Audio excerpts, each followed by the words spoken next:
Gérard Vespierre, bonsoir. Vous êtes fondateur du web magazine Le Monde Décrypté, spécialiste des questions énergétiques. Bonsoir, merci d'être en direct avec nous depuis notre studio parisien. Gérard Vespierre, est-ce que l'offensive russe est en train de regagner en intensité ? Bien, je ne sais pas s'il faut utiliser le mot offensive, voyez-vous. Je pense qu'il faut plutôt parler de frappe, parce que l'offensive ne concerne pas plus les 900 km de front qui ont été jusqu'à 1200 km. Il n'y a pas d'affrontement continu, permanent sur des centaines de kilomètres tel qu'on en a eu avant l'été et donc à la reprise des combats autour de Kharkov et de Kherson. Donc il y a une accalmie sur le front. Je pense que c'est plutôt une analyse de ce type qu'il faut mener, mais des frappes très ciblées sur les installations énergétiques effectivement ukrainiennes de la part de la Russie et aussi sur des nœuds ferroviaires ou routiers pour gêner, comme il vient d'être signalé, les approvisionnements des armes occidentales. Kiev dénonce également des attaques de drones suicides de fabrication iranienne. Kiev assure qu'ils tous ces drones ont été arrêtés.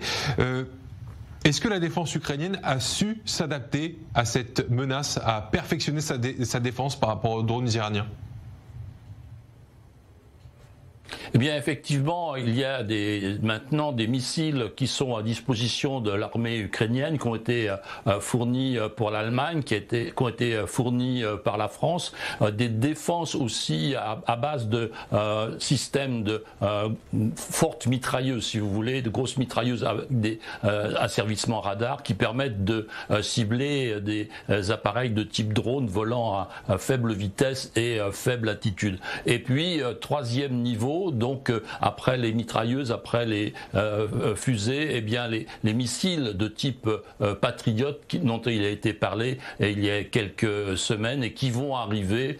Donc on aura au niveau de la défense aérienne ukrainienne un triple niveau de défense, donc sur des batteries, deuxièmement des missiles et troisièmement des fusées.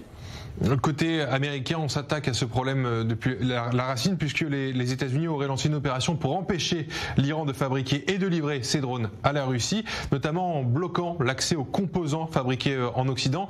Une stratégie qui peut porter ses fruits selon vous ?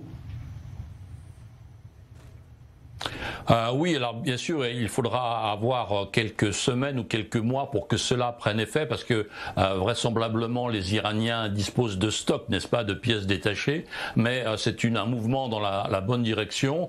Peut-être faudra-t-il aussi s'attendre un jour à des opérations visant la destruction de ces drones pendant les opérations de transport, n'est-ce pas? Il faut bien que les drones soient acheminés, soit par voie aérienne, soit finalement par voie terrestre. Il faut donc là qu'il y ait aussi des interventions de façon à diminuer l'approvisionnement de la Russie dans ces drones qui sont des drones de faible portée mais de faible coût et donc qui peuvent être utilisés en conséquence en grand nombre. Vous l'avez dit, la Russie continue de frapper les infrastructures énergétiques ukrainiennes. Une grande partie des Ukrainiens risquent de passer le nouvel an dans le froid et dans le noir. C'est l'objectif de Vladimir Poutine ?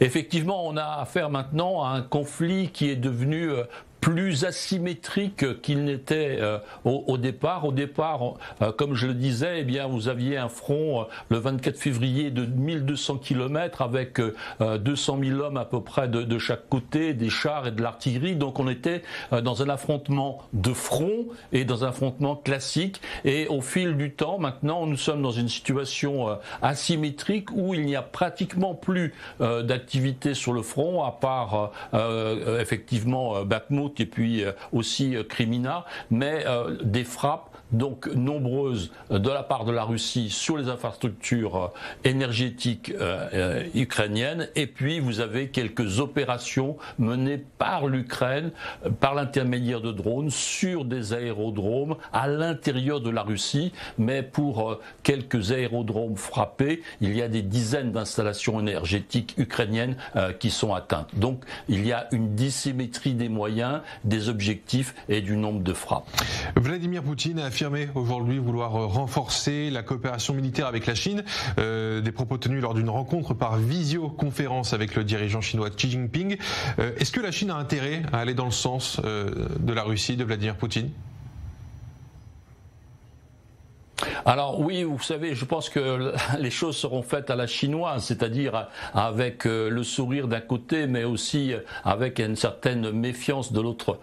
Donc il y aura peut-être, comme il vient d'y avoir, des manœuvres maritimes. Il peut y avoir à chaque fois quelques navires de chaque côté, russes et chinois, mais ce ne sont pas des manœuvres de grande ampleur. Et donc il s'agit plutôt d'une gestion diplomatique de la part de Vladimir Poutine de façon à montrer qu'il n'est pas dans un isolement total d'un point de vue militaire, mais l'efficacité sur le terrain ukrainien de ce genre de déclaration est pratiquement nulle, bien sûr.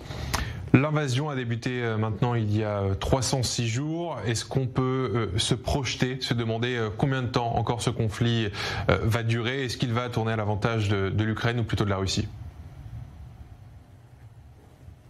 Alors là, vous posez des questions effectivement très délicates, très difficiles, parce que ce que l'on peut noter, c'est une diminution de l'intensité des combats sur le front par rapport à ce que l'on a connu depuis le mois de février jusqu'au mois d'octobre.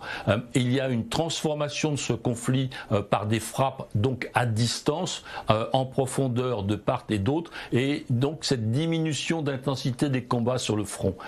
Est-ce que cela prévisage des pourparlers, voyez-vous, qui dit réduction des combats, de l'intensité? Peut-être, puisqu'il y a déjà eu des négociations autour de la libération de prisonniers, il y a eu des négociations sur les céréales, donc on peut imaginer qu'il y ait aussi, par peut-être intermédiaire interposé, eh bien, des négociations sur le fond du dossier, sur des essais de cessez-le-feu, mais tout cela ne sont que des hypothèses, et effectivement, chaque partie, pour le moment, va essayer de s'assurer une suprématie militaire, soit en affaiblissant l'Ukraine d'un point de vue énergétique pour la Russie, soit en menant des frappes très ciblées en Russie sur les installations militaires de la part de l'Ukraine. Merci beaucoup Gérard Vespierre d'avoir répondu à toutes nos questions ce soir en direct depuis notre studio à Paris. Je rappelle que vous êtes fondateur du web magazine Le Monde Décrypté et spécialiste des questions énergétiques.